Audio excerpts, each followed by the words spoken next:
Recording in progress. I'll start, but I. Okay, starting. Everybody, bring it to order. Bring it to order.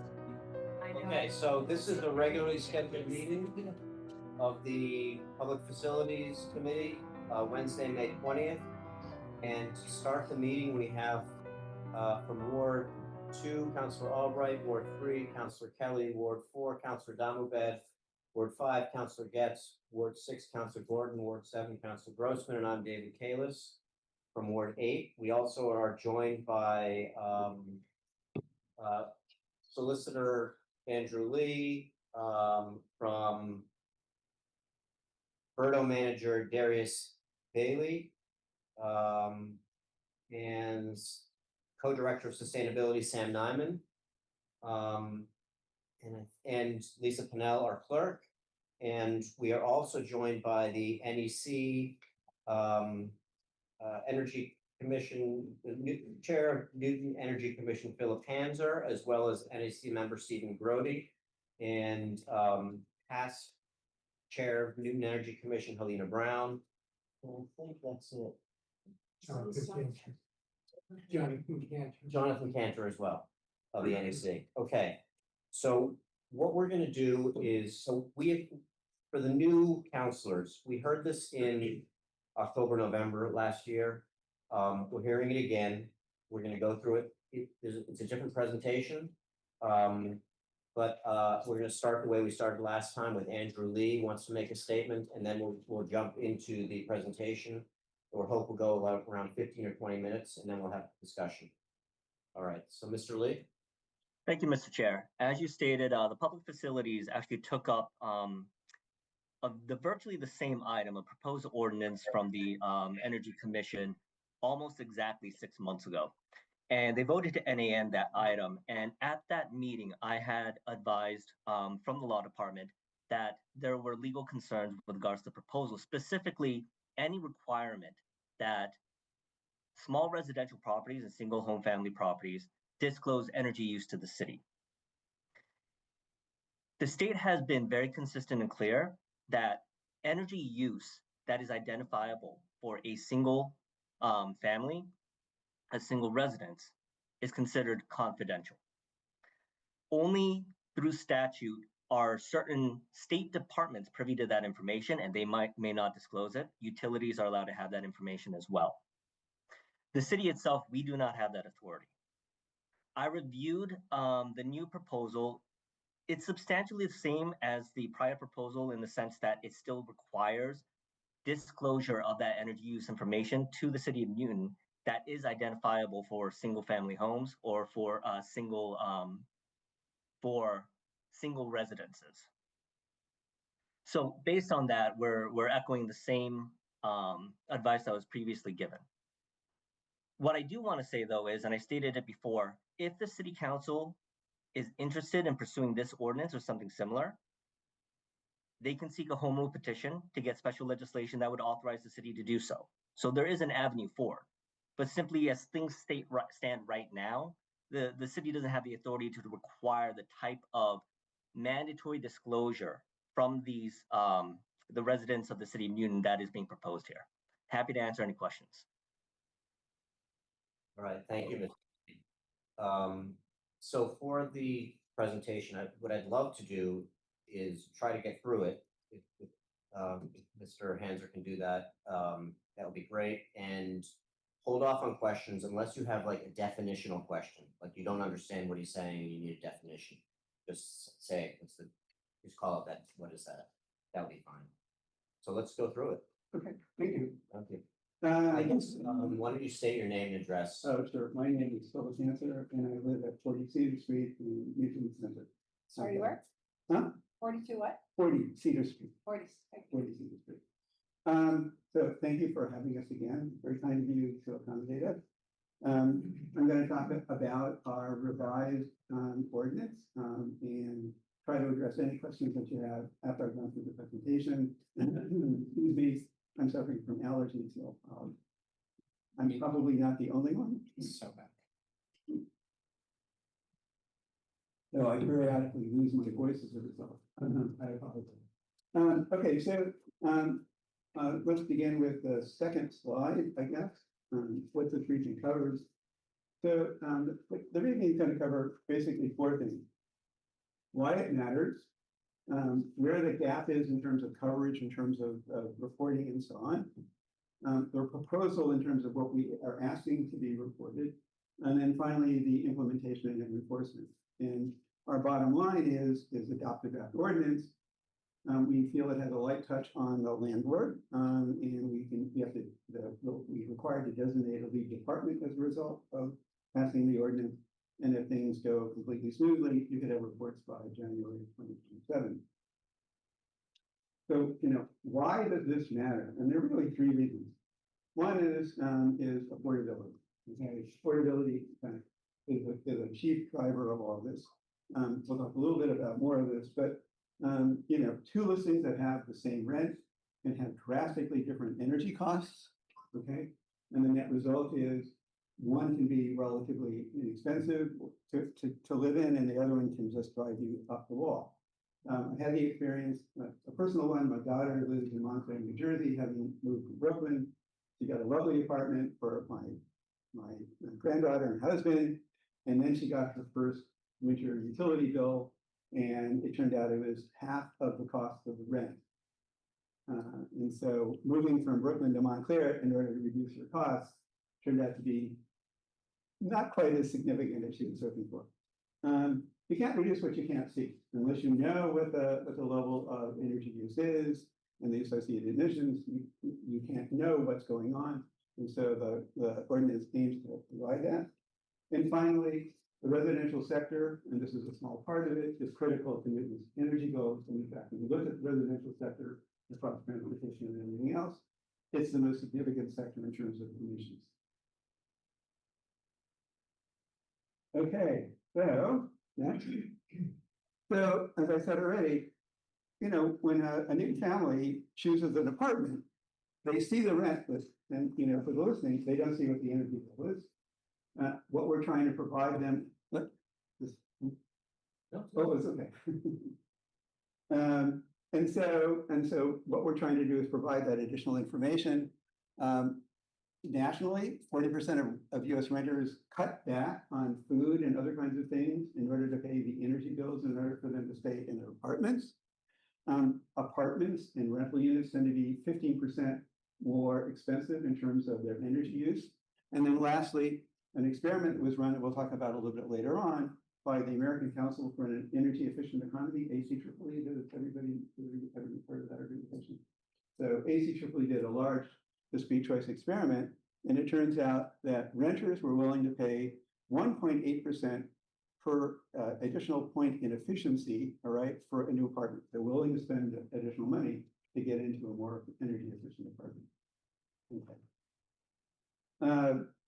Next. Okay, good. Thank you. You're right on top. 40% of Newton's residential parcels are not owner occupied. Okay.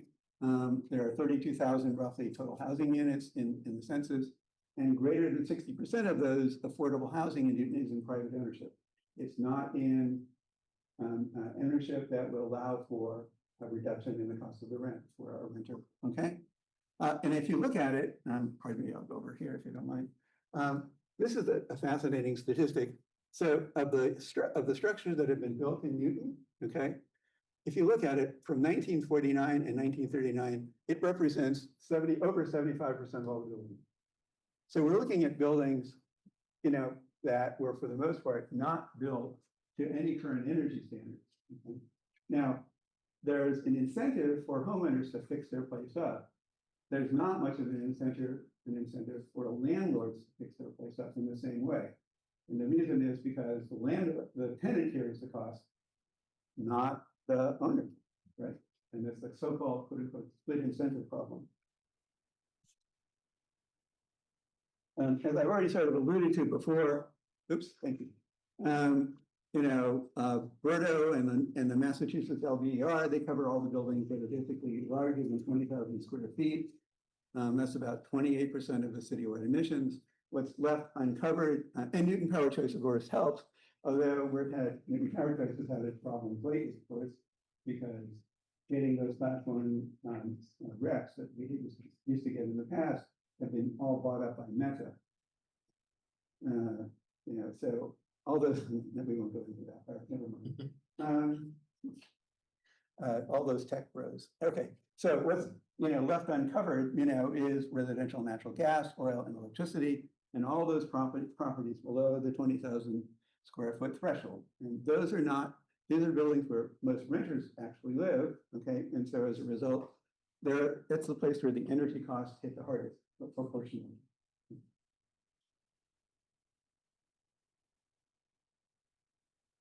So there are three steps that we considered in this proposal.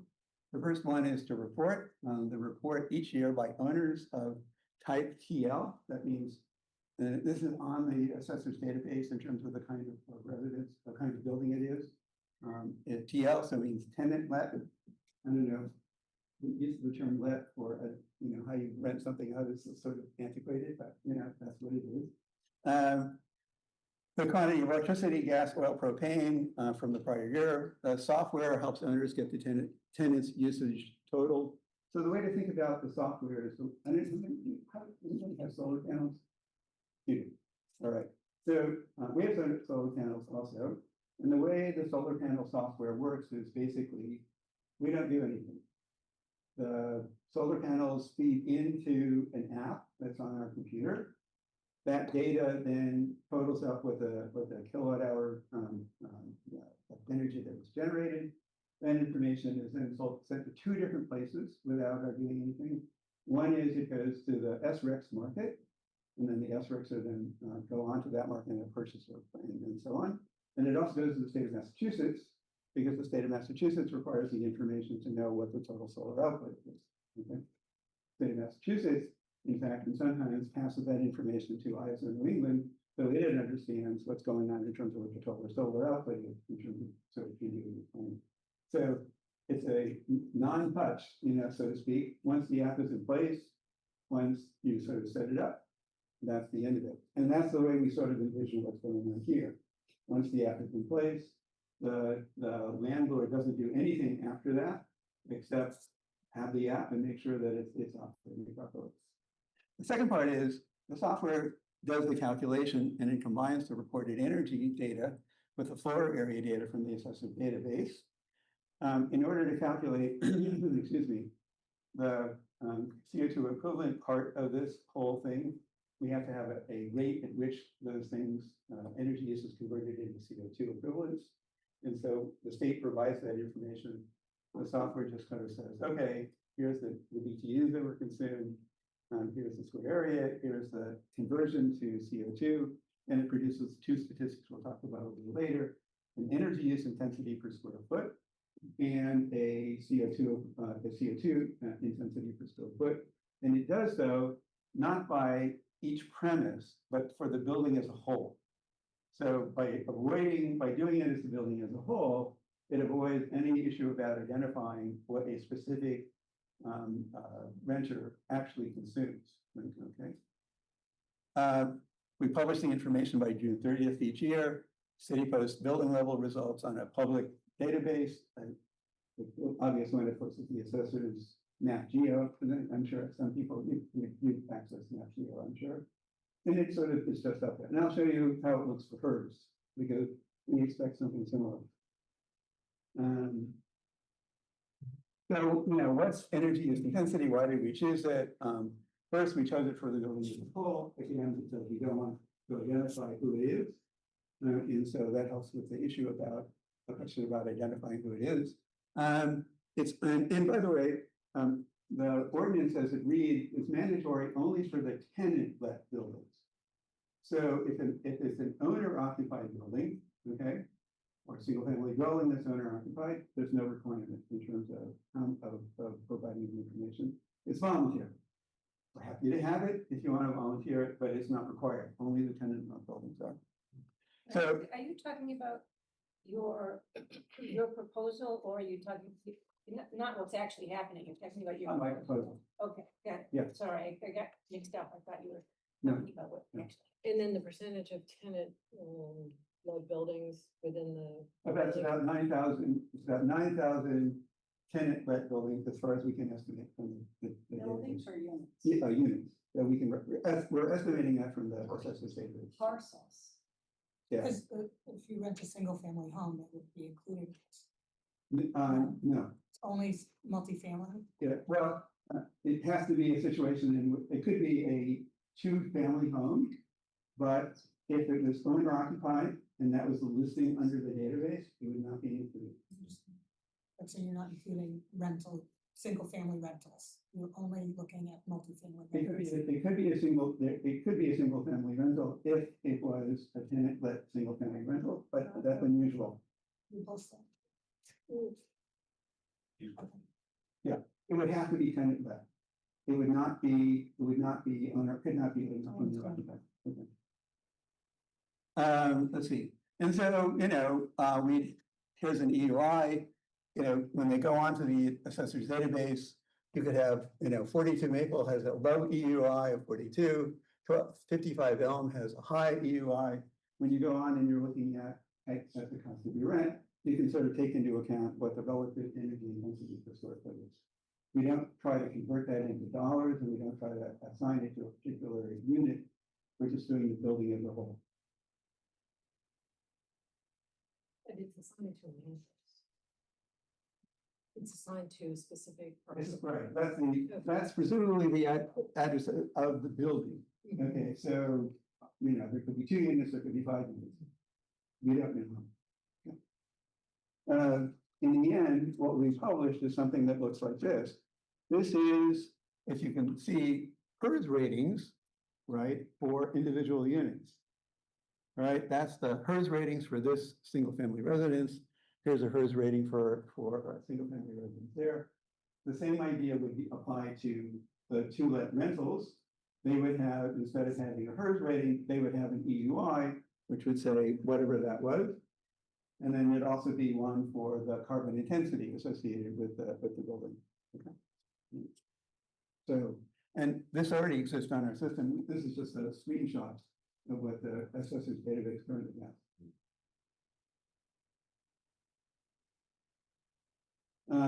What's published is the building level EUI in the CO2 intensity metrics. The building's parcel and address, that's already public, the aggregated fuel quantities, and then a citywide annual performance report. No unit level uses, no tenant identifying information, no owner identifying information. For natural persons protected by Massachusetts law, there's a whole series of things that can't be let. And then other than the metrics, nothing not already a public record.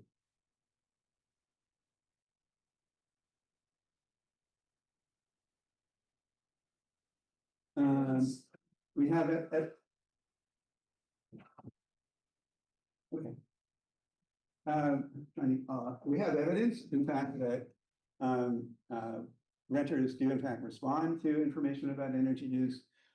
These two refer to an experiment that was done by ACEEE, that I heard sort of mentioned. It turns out for renters who saw energy labels, 21% more often they would rent from the efficient unit than a non-efficient unit. The extra rent that they would pay if they could get to an efficient unit is 1.8% relative to an energy efficiency unit. Okay. And then lastly, in Minneapolis, there's an ordinance very similar to ours. And it turns out we in Minneapolis went from voluntary provision of the information to mandatory. The response rate was 5 times as frequent. So doing it voluntarily doesn't produce nearly the results that doing it mandatorily. Next one. This is a slide you've already seen from City Council. It's not from that. I don't remember when it was. August, I think. November. November. No. Huh? That was May 28th, 2025. Oh, May 20, okay. It's just an example about how this one particular home had a plan. It had the information about what its energy use was like, and then decided based on that it could go from, it actually did go from having put in wall insulation, heat pumps, and put in solar and removed its oil, put in heat pump water heater, heat pump dryer. By the time it was done, the annual reduction in BTUs was 57%. And that's, That was no, that was a single family home. I know, but this is an example of what can be done, okay, even for rentals. Other cities have already moved. Newton would not be alone in addressing it. Minneapolis already has a disclosure for all rentals. They have also a point of sale requirement for an energy assessment and the energy information. Boulder has a rental licensing, but they're tied to a minimum efficiency standard. Berkeley also has one, but it has an assessment disclosure and a minimum standard.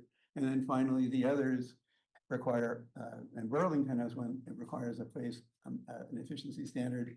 And then New York and Boston have BERTA, but they're like 20,000 square feet. So ours probably looks more like Minneapolis than any other. This is tailored to Newton's data. It's tenant let versus owner occupied. Only the tenant let are the ones that have any requirement to produce the information. And there's a tenant fallback. If the tenants are billed directly, the owners can rely on tenants to report. The app that we expect the software that we have could go to the tenant, or alternatively, it could be in the contract that the landlord has with the tenant to provide the information on the time period in which it's required. Voluntary owner-occupied reporting, they're not included except in a voluntary way. This clause here is in Berto and Udo and everybody else. And what it means is basically has to do with having propane tanks. That's a relatively rare thing, and we don't have to worry about it. We stuck it in just for completeness. We could require that if a tenant-let building wanted to take advantage of our energy coach or concierge services in terms of energy services, we could say, as part of providing the information, you can get on. If you don't provide the information, we won't provide the information. And then finally, there's an extension pathway. You can extend the date of compliance and so on and so forth. We'll talk a little bit about that in terms of compliance. We have very minor filing fees, 1 cent per square foot. If you were late, it's $50 if you have a 5,000 square foot establishment. It gets a little bit more expensive. It goes up to a nickel if you fail to file and so on. But these are all relatively small amounts of money. We're not trying to penalize anybody in any way. We're just trying to provide an incentive. And every ordinance that doesn't have a compliance penalty associated with, in some ways, isn't really an ordinance. That was one of the things that the council committee said before we came. And so when we previously made the presentation, and there are lots of ways in which we will forgive everybody for doing what they've done. Okay. So 2 pathways to kind of get to the report arrivals. One is an arm's length RFP and a vendor selection. You adopt, you have an RFP, you have onboarding, and then reports are published. Then lastly, we could do a sole source vendor selection. We have some software that does most of this already, but the city can choose either one. Each has to find. So adopt the ordinance, direct the adoption with the TL owner occupied classification, tenant fallback structure. Secondly, designate the department. You just have to, that's just kind of an administrative thing. Some department has to take it on. Yeah, the mayor has choices about doing it. And if you, at least on one path, you'd have first reports by January 2027. The other one, that's a little bit later. And so lastly, the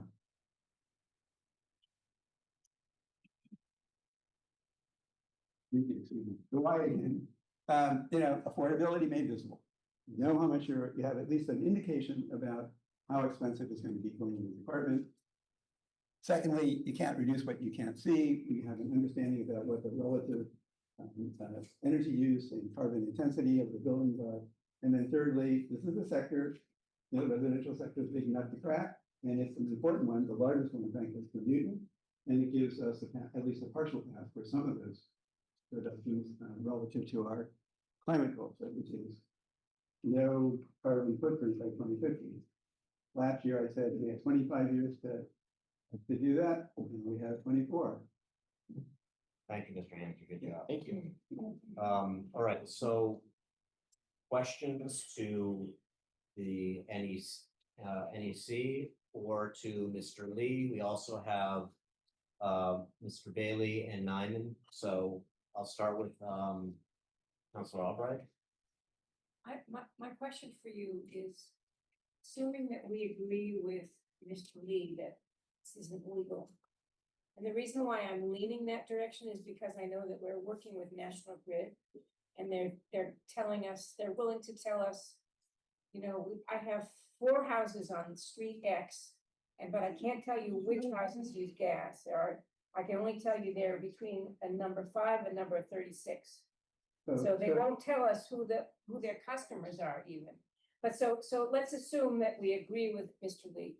Would you have any objection to us applying for a home rule petition? No, it's to make fine. this happen? I have no problem. That's what I I need. want though to make a distinction that I think is kind of important.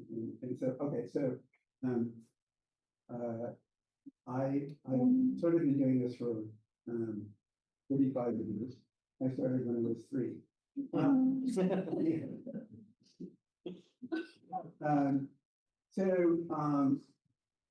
There's a distinction to be made between what the utilities do and what everybody else does. Okay, and the distinction I want to kind of make you understand is the Department of Public Utilities has mandated that in essence, the utilities cannot share any information basically with anybody. Okay, right? That's sort of the bottom line. Right?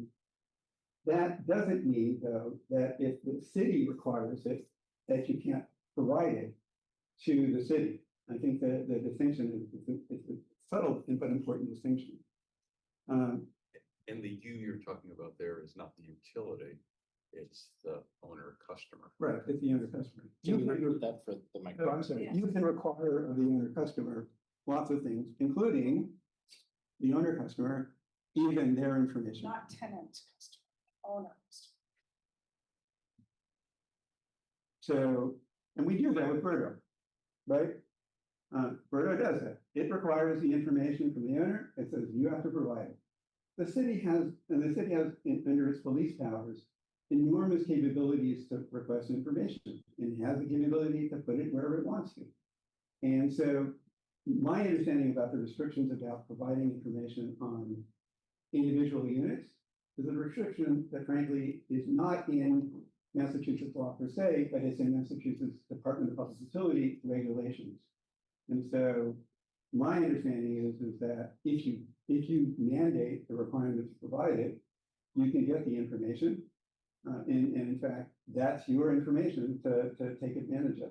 And the restrictions on the individual disclosure is a restriction on, frankly, on the utilities. It's not on the city in terms of mandating the requirement. And we know that to be the case because of Berto. The one exception was in LDR. There's a slightly different situation. And the reason that you had to have a rule passed for LDR was LDR doesn't ask the owner for the information. LDR goes directly to the utility and says, you give me the information and I will publish it. And the net result is because you've left over, so to speak, that request to the owner for the information, they had to get special legislation which said the utilities can release this information to the state agency in order to make this filters operate. Okay, So, yeah, go ahead. yeah, So, and I also want to get Councilor Lee, his hand is up. I want to hear how he interprets it as well, so. and this is sort of a question for Mr. Lee as well. So since we have a disagreement between the law department and the Energy Commission, Mr. Lee, how would you feel if we asked the Attorney General's office to give us a ruling on this to overcome this conflict that we seem to have? Would that make any sense to you? Thank you, Mr. Chair, Councilor Albright. So just to be clear here, the Energy Commission is tasked with coming up with policy and proposing it to city councilors, to the mayor, and then making recommendations on that policy. That's what they're doing here. The law department's job is to opine on the law. We have to. That is it. I do not comment on the policy. I have not, and I will not. I have to opine on the law. If you disagree with me, that's your business. You can go ahead, and I just give the advice. I don't make the decisions. The AG's office, I would be very surprised if they weighed in at all. Under Massachusetts law for towns, they do have to review bylaws. However, we are a city. Our city does not get our city ordinances does not get reviewed by the AG's office. The AG's office is tasked with providing legal advice for the Commonwealth, the state. They don't do it for municipalities. If you'd like to ask, I have no issue with it. That would be your business if they want to answer your questions. However, based on everything that we looked at, the fact that the law department's been consistently advising on this for at least since 2022, there's been no significant change except for the large building energy disclosure, chapter 25A of section 20 of the Massachusetts laws that brought it even more clear and closely that this is within the purview of the state and not the municipalities. There's been no developments. So, and also just what I raised my hand on initially, because I answered Councilor Albright's question first, is the distinction that's trying to be made here is really non-existent, right? The fact is that the state has determined energy usage that of an individual residential household, that itself is confidential. Confidential in the sense that the only way that it can be disclosed is to, of course, the utilities because they have it, but state agencies, the only one I'm aware of is DOER. There might be another one in some statute. But then also the fact that it's confidential, the city, we don't have the ability to require them to give us the information. It has nothing to do with us disclosing it, right? It's having them, the property owner and the tenant, give us that confidential information.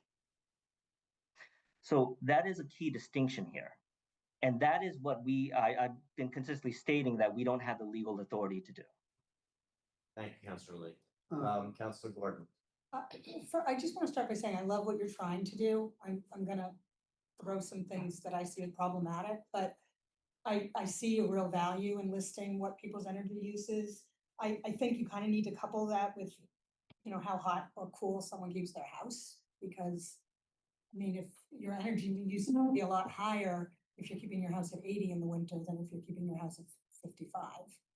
So I think, I'm gonna go through my questions, but that's one. I see a real problem with asking landlords to insist that their tenants give them their energy reporting. I think that's gonna be very hard to do. And I think that it's an unfair thing to ask a landlord to do. And you could get them in really, you know, I read through this really carefully. And when there are exceptions and having fines, and if you just have a tenant who's disorganized, doesn't know how to use the internet, doesn't keep their bills, you're just creating, I think, a real problem for especially small landlords that have smaller, you know, facilities. So, you know, I think that's a problem, and I'm not necessarily in favor of asking someone who owns a two-family that they have to then maybe start harassing their tenants to make sure that they're getting the energy information. That being said, I have some questions. So I understand I'm asking questions about the ordinance, but I'm also saying that I wish there was a way of doing this to incentivize people to do it willingly and voluntarily, like the state you've talked about, before we start mandating that people have to do this. I said, you know, to me, I thought maybe there is a way that you don't need to know what people are keeping their homes at when you look at that. I was wondering if you're going to provide this app, because you talked about solar, but for people who don't have solar, there is no app. oh, no, that was just an example about how an app for energy use could work in the sense of being basically hands-off. Right, so, but for people who, for other systems, we want to make this easy, right? So, Well, and so we actually have a capability to essentially acquire the information with the owner's permission and get it downloaded and put in the app. And the same thing can go to the tenant. And then the app can then go back to the premise and add the information. And so once the tenant has the app, if they're, by the way, and you have to be kind of careful. It's only in the situation in which the tenant is paying for some portion of the energy bill, right? So your situations where the tenant pays for gas, but it doesn't pay for electricity, and vice versa. They pay for electricity, but they don't pay for gas. So the point being, that the app itself can, because it locates on the premise itself, it goes to the tenant and then the information gets added into the site location, and nobody has to do anything after that. Just that explanation causes me concern. I'm sorry. I really do feel for what you're trying to do, but let's. Okay, But, I'm sorry. I also see issues in terms of privacy with single family let. There are plenty of single family houses in Newton that are being let to tenants. So that's one thing. I thought your explanation of, how you know about owner occupied is a little outdated. So if we go forward, that should maybe be looked at. It all has to do with people's last names. That's at the top of the Right. there. So I looked at that. Trying to see if I have anything else to say without repeating myself. Yeah, and the fees and fines shall not be waived. I just fear also that where we're trying to save, trying to make things more affordable, that the potential expense that somebody might feel that they have could get passed on in people's rents. So I find that a little bit of an issue. And also under H, where we talk about owners who in its judgment demonstrate cause for such a deadline extension is too vague. I don't know who is judging when a deadline extension is okay. I do wish there was a way of doing this where there was a positive outcome for people rather than trying to force people to add something into an agreement that's already difficult with a landlord and a tenant. Thanks. I'd like to try to get everybody's comments first, if we could. So I'm gonna go to Councilor Diamondback now. Thank you. Thank you, Mr. Hanser. I just want to make sure that I understand the legal issue and disagreement here very clearly. If this did not apply to single unit buildings, would we have a legal issue here, Mr. Lee? You still have a legal issue if it's not if it's a single unit building, it is whether or not the energy use of a single household is identifiable. Okay, but what I heard from Mr. Hanser's presentation is that that would not be the case because if there were 2 units in a building, the energy use intensity would be calculated as the entire square footage, based on the entire square footage of the building, not reported out as a number that's per unit. Is that correct? That's right. Okay, Mr. Lee. Councilor Dombad, I need to emphasize the restriction is not on the city once we have the information reporting it in a fashion where a single family household energy use is identifiable. It is the requirement for them, the tenant, the owner, to give us that information in a way that we can identify it, because that is confidential for the owner or the tenant themselves. So it's not a situation where, okay, it's fine, the city will get that information and then we will aggregate it and reporting it out. That's not the problem here. It's requesting that information, requesting is the wrong word, mandating that they give the city that information, that confidential information. That's the problem. That is the legal problem. Okay, and if this were voluntary, would we still have the same problem? No, if it was voluntary, that'd be absolutely fine. Okay. Can you explain to me, Mr. Lee, why it is that the HERS system, which I think applies to single family currently, does not bump into this issue? Absolutely. So HERS, for 2 main reasons, right? First of all, HERS is not energy use. HERS has nothing to do with the individual that lives at the property. It's about the building itself and how it was constructed, what materials, things of that nature, right? That's the HERS rating. It doesn't matter if 10 people live there, doesn't matter if 1 person lives there. The HERS rating is going to be the same. So that's one piece of it. The other piece, which is more on point with regards to the legal issues I've raised, HERS ratings are required to be reported to the city under building code. The state has mandated that. So because of that, HERS ratings are clearly not confidential, and it was never intended. There's no indication under any regulations, laws that I've ever seen that HERS ratings are confidential. Okay, so thank you for that part. Going back to my earlier question, if there were a way for us to get for the data to come from the building to the city in a way that did not identify the names or the units, would that be allowed? I would have to look at it very closely. Another thing that I've noted that I am not so definitive on with regards to whether or not the city has the ability to require energy use disclosure is, I've mentioned that the state, this was the same time that BERTA was passed, right, in Newton, that they implemented their own state disclosure statute, basically stating that any building that's over 20,000 square feet or greater, they have to disclose their energy use, and they've created all of these mechanisms for it. Kind of going back to Councilor Albright's question of, can the AG's office weigh in on this? They did weigh in on when Lexington did a very similar bylaw to BERTA.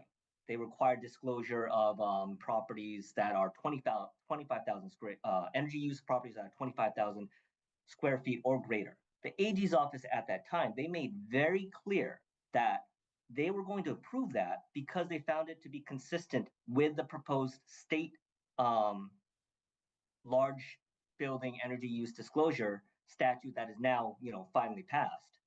And they emphasize that any sort of disclosure ordinance or bylaw that's similar has to be wholly consistent with that state statute.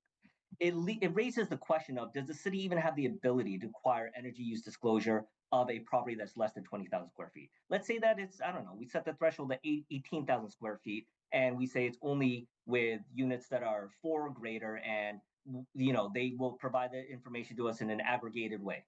Let's just say that, right? That might take care of the confidentiality concern, but I do still believe that there is an argument that might be preempted under the state building disclosure regulations or statute. Again, that piece I cannot say definitively. That is a concern that the council should be aware of. And if it's a situation the council wants to do that, the law department's advice would be seek a home rule petition, because that would dispel any of those concerns at all, because then the state has authorized the city to do this. Okay, I have several other questions that are very technical, so I'll leave it there, sure. Thank you. Thank you, Mr. Lee. Councilor Kelly? And we're joined by Councilor Leary. Thanks, I didn't even have my hand up, but I. Oh, you didn't? No, but it's okay. I'll just say a few things. Like Councilor Gordon, I understand and respect the goals of this very much, both in terms of energy uses, reporting transparency and affordability. I don't see much different tonight than when I spoke on this when you were last year in either May or August or November. We do have some new members, so I'm glad you got to go over it all again. I particularly had quite a few problems with it that Councilor Gordon mentioned, a lot of them tonight that I haven't seen addressed at all. And I did then, and I will now speak from the point of view of as a renter, that I do not see, and I know this is just anecdotal and just one person's experience, I do not see my landlord being interested or willing or even able to comply with this in any way. Getting an app on his phone, I don't think so. And the question about will the app be provided, I think is really helpful. If there is an app you will provide to all landlords and they can just easily download it. I happen to have a landlord who's not an app friendly guy. Not sure he even knows what an app is. I think having him have to do this, and I say him meaning maybe 5,000 other landlords too. And then try and get the information out of the tenants, which would be me and my upstairs neighbor. I just don't see that it's practical yet. I don't think that's fully flushed out in terms of workability. So it's the same as what I said before. For me, I applaud the goals and I agree with the goals, but I don't see that this is doable right now. Thank you, Councilor Grossman. Well, first of all, I find this all really interesting, and I am new to the Public Facilities Committee, so my learning curve is a little steeper than others on what you have done to date. I'm going to assume for a second that this is legal and sort of put the legal question aside. Why did you opt to go for rental properties and not owner-occupied properties? Oh, the simple reason is because of the split incentives. If you're a renter, okay, you don't have any information about what it's likely to be, what your likely energy use is going to be.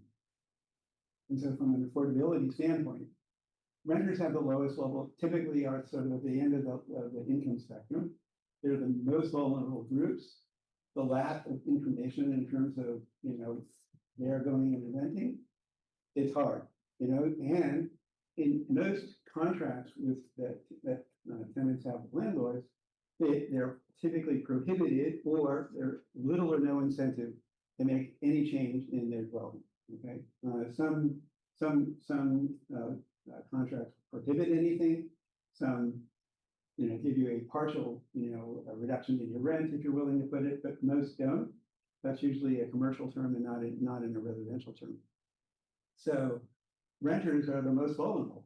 And they're well-defined, and we are doing it on tenant let. So these are not, the people in the buildings. We're trying to avoid that sort of situation. They're being lent out. And we're doing it at the building level. So all of that sort of says, okay, avoids privacy issues, avoids a lot of issues in terms of what's going on. And so it makes it easier to do. And it's the most vulnerable group. I mean, that's the issue to me. If we're talking about worrying about affordability, then the group that has the most trouble about affording where they're going to go in are the renters, frankly. And, and even, I won't even talk about buying a home, but even renting a place in Newton is ridiculously expensive. And you don't know whether you're walking into some energy trap, frankly, that has leaky windows and, air pours through the house that has no insulation or anything like that. And you go into it. We've been, we saw, how do I say this without getting them up? When we were putting Verdo in, okay, we went into a number of residential buildings, apartment houses, and you could see where, for example, the radiators were rusting out, okay? And that they were not going to provide much heat. They still had, for example, an individual room air conditioner, in one place, in one window, which was meant to cool the entire apartment. Let me tell you, one air conditioner will not, and so on. And so those are all issues that renters face, that if you own the place, and you bought it, you have a reason to invest because you personally experienced the impact of energy. The renter, even though it has the impact on them of having all those sort of leaky things, and bad efficiency, they don't have a choice. So let me just give you a thought back, and then my other concerns, I'm just gonna list quickly because we're down to 10 minutes before the committee of the whole starts. So, well, I don't dispute that information would be helpful and that disclosure to potential tenants would be great. I guess what I am thinking about is the renters also in the least well-equipped position to do anything about it, other than choosing to not rent that unit. Right. So, the net effect would have to be that the owner has a harder time leasing that unit and therefore is incentivized to do something. That's right. I just sort of thinking from our, a different council had about, units and desirability. It just still strikes me that the desirability of having any unit here outstrips the incentive that an owner would have to do something. But I don't know that that's true. It's just something I'm thinking about. Whereas on the owner occupied front, I know that when my husband and I get our energy bills and we get like a green thumbs up or whatever it is, telling us how we're out, doing so much better than our neighbors, like we feel really good about that. And I actually think owners could benefit a lot from being able to see where they stack up against the rest of the neighborhood. Because even though you see your own utility bill, you don't necessarily have a sense of whether what you're using is comparable to what other people are doing. So I actually think that from like an impact standpoint, it would be potentially more impactful. Again, this is just me thinking off the top of my head. It's the first time. Let me just give you the other thoughts because I want to let other people go, and we do have only the 9 minutes.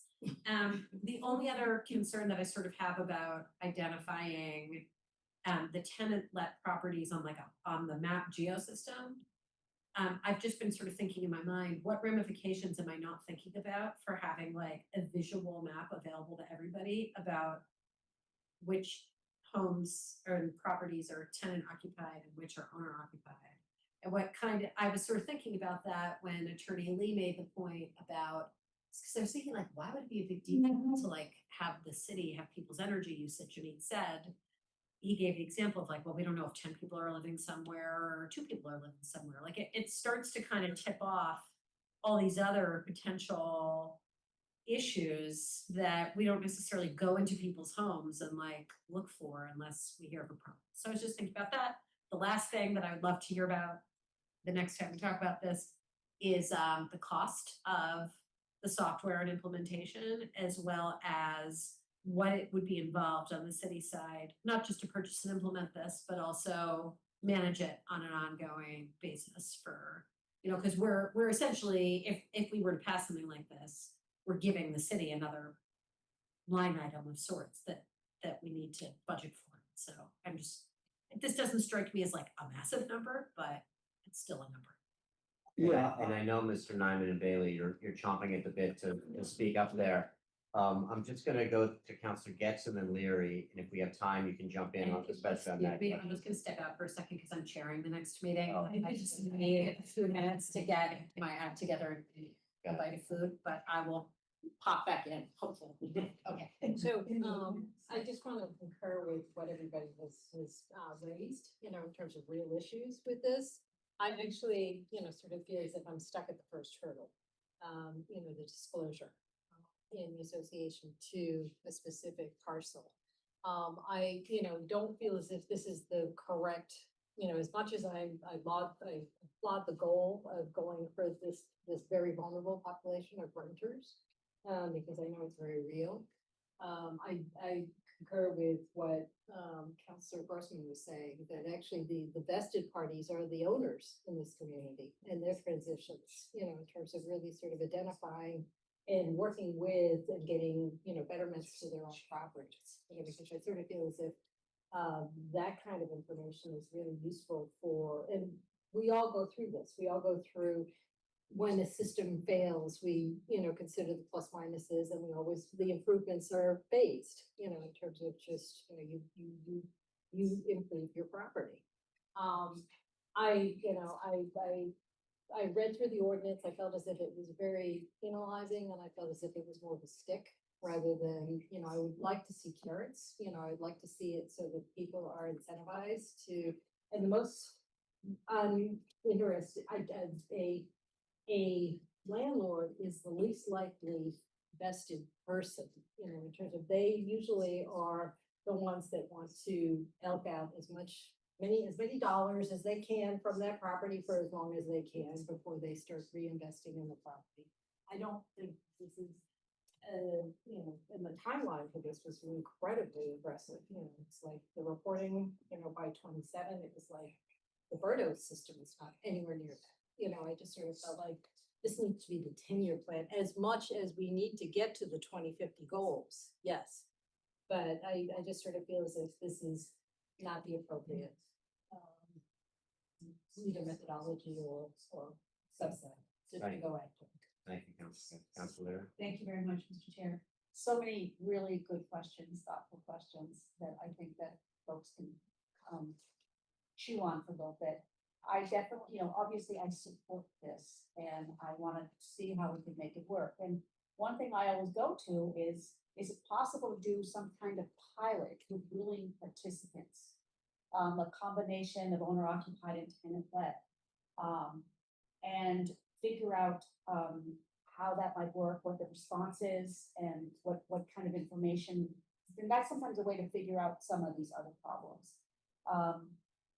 And I was wondering, what is so private about energy use? And so I think I learned something today about what is private about energy use. And the other thing, I mean, at some point, I think we need to address this issue that has been brought up, particularly by Councilor Gordon and others who have concurred with it. But I would be, you know, willing to work on something, some kind of pilot, and keep looking. We still got to chew on this. There's still big work to do. And then, yes, I think we should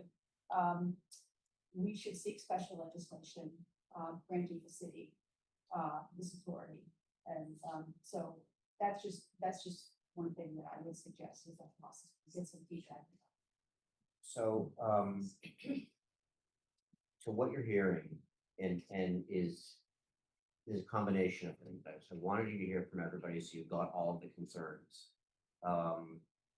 Voluntary is something that came out. I think that people agree in principle with what you're trying to do. I think it needs more work, and I don't, you know, optimally to me, you would be working with Mr. Lee, Mr. Nyman, Mr. Bailey to figure out how does this work? What are the costs to the city? How do we get around some of the legal issues and then come to us with something? So that's where I am at this point. I'm gonna go to Council Albright and then I need a motion because we have to go to our meeting. So I was having a conversation with AI while you were talking, and it Done pointed energy. me to the Somerville rental registry and an energy disclosure ordinance. Do you know about that? Yeah. Is that any, if we, obviously that's been since 2023, it's passed.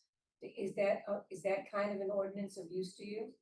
It is, it's a little bit more, we're trying to be at a more general level than the Somerville is, because again, this issue was raised about privacy, but somehow it seems like.